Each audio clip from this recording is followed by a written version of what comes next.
Ugh, what happened?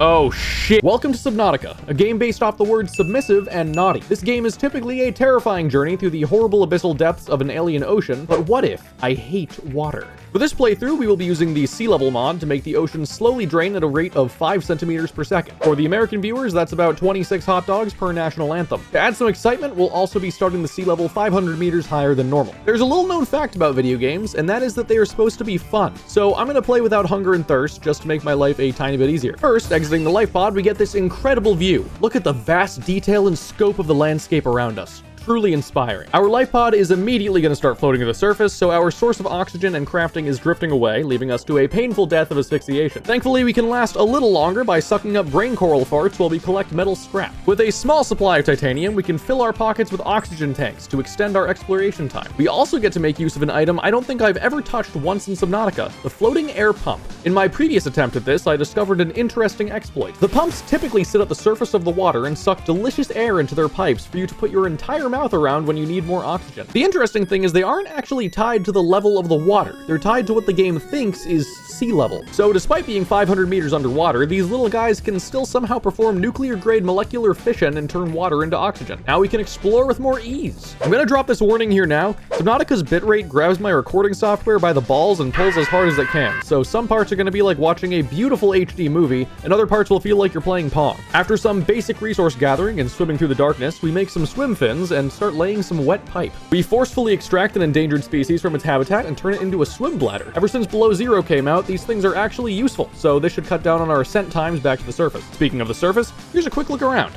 It's eerie without the aurora here. Now that we have the habitat builder, we can make ourselves a comfortable tin can to die in. I started by redoing another thing I did in my test run, which was erecting a giant tower to put a solar panel on top of, but I realized that would take too many resources, so I gave up on that. Then I gave up on deconstructing it. Giving up is my biggest talent. I will accept my award now, thank you. We find both sea glide fragments, and I'm so excited I have a heart attack and die. As you can see, the water has already gone down 100 meters. You may think this will get easier as the water gets lower, but I promise you, things are going to get excruciatingly difficult when the water is gone. We do more resource gathering and employ a little trick for gaining extra oxygen called chewing on live organisms. Almost an hour in, the first pieces of the aurora have surfaced. A dark omen, foreboding a cruel future of dry lands and awful terrain maneuverability. We found the bioreactor. This will have to be our source of power since our base sees less sunlight than a League of Legends player. Before we can build the reactor, we need a multi-purpose room. Best place I can think of to get that right now is the islands, which are going to be significantly harder to find underwater. But first, let's watch the aurora go boom. The PDA gives us the warning that we're near the mountain island, but I can't find it for the life of me, so I accept my fate and die amongst the pretty blue bulb. Even without a power source, we can still use our base for some storage, so we make our first storage locker, named Suffocatio, and get back to work. We unlock the sea moth, and if we can get it sooner rather than later, it should help us immensely, until the water is gone and we're completely fucked. Tossing down our mobile vehicle bay, we can see the Aurora's main hull has started to show.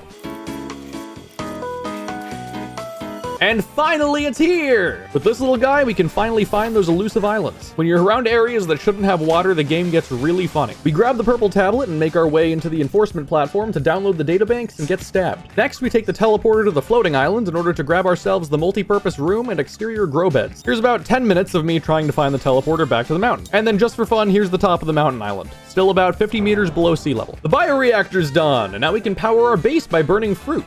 Yup, just fruit.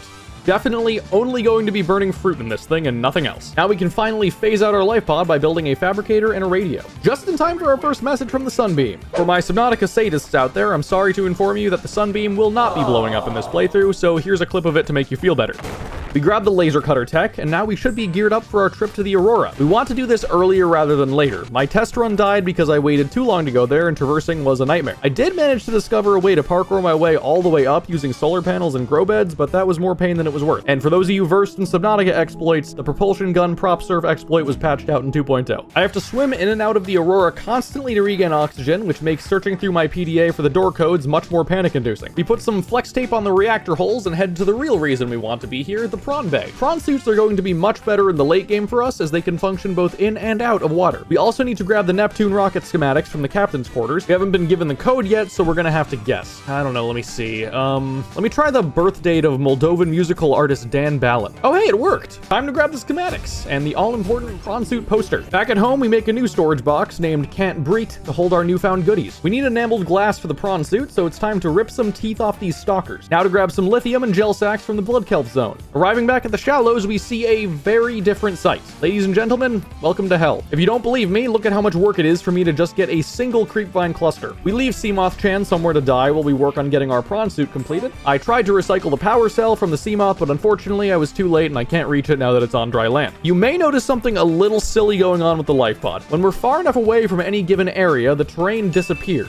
The life pod, however, does not. And since the pod always wants to remain on the surface of the water, it sinks to meet the lowering tide. So when the terrain regenerates, it's already below the map. The same thing unfortunately occurs with the mobile vehicle bay, so I had to make a new one. Not only that, but the vehicle bay can only be deployed in water, so this one is on a bit of a ticking clock. Prawn suit achieved. This will be our saving grace for the remainder of the run, so you treat it with respect, damn it. I wander the vast deserts for a while before realizing it's time to flee like the coward I am. We pack up all our shit and head to the new frontier, the Lost River. We have to be sure to say goodbye to the locals first. We take a pit stop in the alien ruins within the river, and my ligma infection starts flaring up. That's a future me problem though. Instead, we'll start setting up our riverside getaway. I realize that the majority of resources in the lower areas are going to require the prawn suit drill arm to retrieve, so we have 3 new goals. The prawn drill, which requires the vehicle upgrade station, which requires the moon pool. We return to the surface to grab some materials and do some scans, and my god, look at this place. We grab the vehicle upgrade console tech and find about 3,000 prawn torpedo arms, but no drills. Returning home, defeated, we get our base up and running with a bioreactor and fabricator. Our prawn suit is getting really eepy and won't last another trip to the surface, so we have to scrape up what titanium we can find down here to make the moon pool so we can charge it. Speaking of charging, since we have no battery charger and our tools are screaming in pain, we're gonna have to do some magic. By beating a dead battery with a piece of titanium, we can turn it into a scanner. The scanner has a full battery on creation. We've now broken the first law of thermodynamics. Still lacking the needed lubricant for the moon pool, it's time to slowly and painfully climb back to the surface through a procedure I like to call torture. Now for the hardest part, reaching the creepvine seed clusters. We do some wicked parkour tricks and then tightrope walk on a light to just barely grab a single cluster. Here's a travel montage featuring some delightful royalty-free music.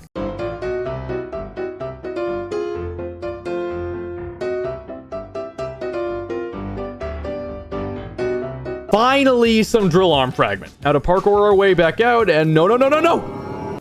Holy shit. That was a close one. Gotta be more careful from now on. Take me now. Take me from this abhorrent nightmare. We do some casual creepvine farming and waste some time while we wait for the piss bulbs to grow. Yay, moon pool! Finally! I'm so tired. Back on the surface yet again, we take a pit stop to see some treaders. Love these guys. After grabbing a few more pieces of titanium, now we have to figure out getting back down. The trench is completely drained at this point, so jumping in is no longer an option. Now you might be thinking, but Corgi, isn't that water right there? Also, you're very handsome and I love your videos. Calm down, you're sounding desperate. And yes, that is water, but it's beneath the unrendered surface. Wanna know how I know?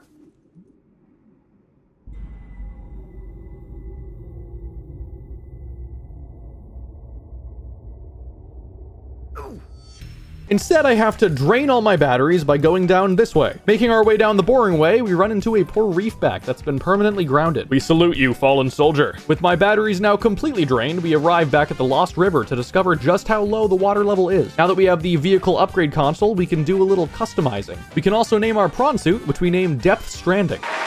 We equip Depth Stranding with a drill arm, allowing us to harvest the massive amount of ores here in the cave. I know we just moved here, but the water is getting too low, so it's time to manifest some destiny way deeper down. Welcome to hell, but like a different hell this time. Ladies and gentlemen, something amazing just happened and I need to share it. I was trying to build a new base, but the boiling heat down here melted my skin. When I died, I was so sure I was screwed because I destroyed the hatch on the Lost River base, so that would mean my old spawn was inaccessible, leaving me to spawn in the life pod. Having to get down from the shallows to the lava zone without a prawn suit is borderline impossible right now. But remember that terrain rendering issue we discovered earlier. The water level is so low that the life pod is already right next to the Lost River, so all we had to do is swim through the lands between and pop out right where we left off. The sea level mod giveth and the sea level mod taketh away. Base number 3 is up and running, and don't worry about the holes in the walls and the rising water level. That's what we in the business call a a design choice. Time to throw down another storage locker. We name this one I Hate It, and we do more scanner crafting to refill some batteries. Now it's time to enter the alien thermal plant and really hope we don't get lost. It would be nice if the game had something to recharge batteries and stop us from getting lost, but those definitely don't exist, and I'm not just pretending so that I don't have to go back to the surface again. Blue tablet achieved, and we get a FaceTime from the Sea Emperor to come see her after class. We also get the blueprints for ion batteries to further delay me having to get the battery charger. I mean the thing that doesn't exist. We have a little trouble finding our base on the way back, but thankfully the Sea Dragon decides he wants to help us and throws us in the right direction. Thanks, buddy. How to craft some blue chew tablets and make our way through the deepest caverns to reach the primary containment facility. The comedic rule of threes says I need to make this joke again, so welcome to hell. Now we listen to the Big Mama Leviathan talk for way too long while we wait for her to give us the hatching enzyme recipe. The ingredients for the hatching enzyme require plants from 5 different distinct locations. Thankfully, each of them are accessible from this facility via warp gates, the 5th ingredient being thankfully located in the facility itself. First is the bulb zone, which is a pretty easy bulb bush grab. Next is the mushroom forest, where we have to parkour out of a ditch to get some fungal samples. Then back up to the Lost River for some ghost weed. Finally, over to the crags, where I stock eye stalks to stock my inventory with one. Now we just have to spend way too long finding the sea crown, run back to our base, and there we go, the gross vial of mysterious fluid that makes babies happen. Time to rub it all over our skin. Now we can disable the security platform, which means returning to this horrifying sight. Home sweet home. The blood sacrifice is complete. The security platform is disabled, meaning we're clear for takeoff. We can check that one off our list now. The nearest accessible portal back down to the lava zone is in the bulb zone nearby, and on our way there we see a friend that I don't think is supposed to be there,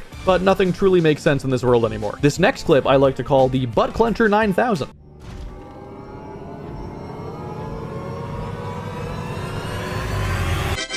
Now that the water's surface has come to visit us, we can toss down our mobile vehicle bay and get the launch platform done. Don't worry about the fact that we're over a kilometer underground, the rocket doesn't mind. We run out on a quick errand for some lithium, and uh-oh. It would seem the Neptune platform locks in place after it settles, so... Oh god, I'm gonna have to build up to that, aren't I?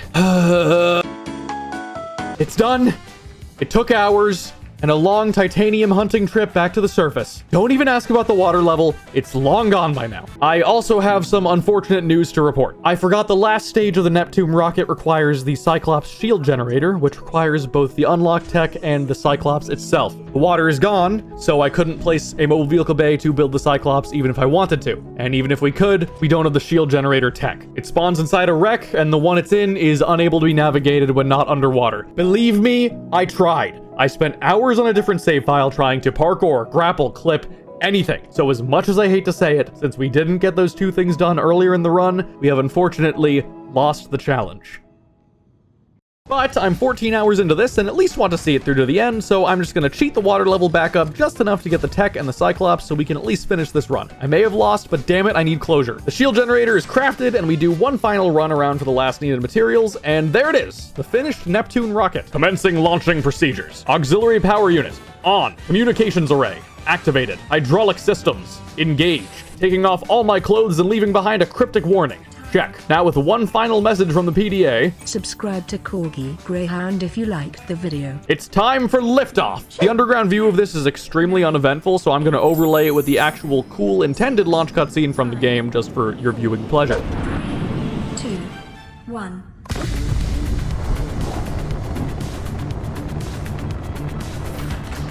Time capsule jettisoned.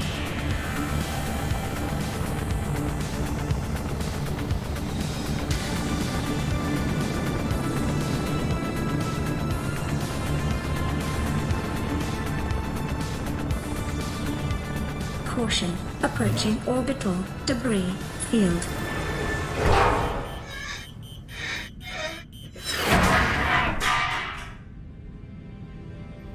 Orbital debris field clear. Performing gravity turn maneuver.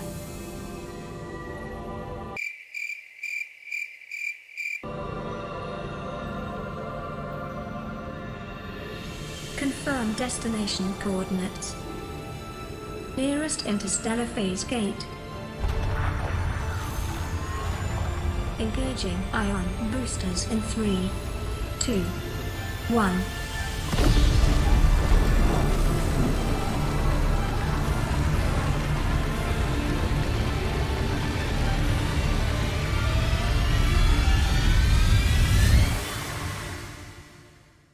And there you have it, an almost completed run of Subnautica while the water slowly drains.